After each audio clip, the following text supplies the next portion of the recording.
राज्य सरकारच्या शेतकरी कर्जमाफीच्या पहिल्याच यादीतील कथित तफावतीवरून अमरावती जिल्ह्यातील तिवसा इथं शेतकरी आक्रमक झाले। अनेक पात्र शेतकरी यादीतून वगळल्याचा आणि कर्जाच्या रकमेत विसंगती असल्याचा आरोप करत संतप्त शेतकऱ्यांनी तहसील कार्यालयासमोर कर्जमाफीच्या यादीची होळी करून निषेध व्यक्त केला। शेतकरी कर्जमाफीच्या पहिल्याच यादीत मोठ्या प्रमाणात तफावत असल्याचा आरोप करत तिवसा तालुक्यातील शेतकऱ्यांनी तहसील कार्यालयासमोर आंदोलन केलं।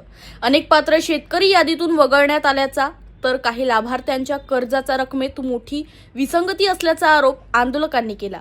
संतप्त शेतकऱ्यांनी कर्जमाफीच्या यादीची होळी करून शासनाचा निषेध नोंदवला। सामाजिक कार्यकर्ते प्रशांत कांबळे यांनी तहसीलदारांमार्फत मुख्यमंत्री देवेंद्र फडणवीस यांना निवेदन सादर केलं।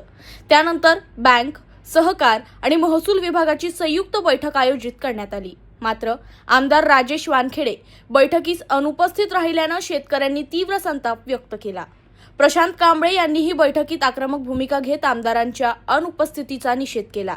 यावेळी सरसकट 2 लाख रुपयांची कर्जमाफी, OTS पद्धत रद्द करणे, कर्जमाफीमुळे सिबिल स्कोअरवर परिणाम होणार नाही याची हमी, तसंच बायोमेट्रिक आणि eKYCच्या अडचणी तातडीनं दूर करण्याची मागणी करण्यात आली।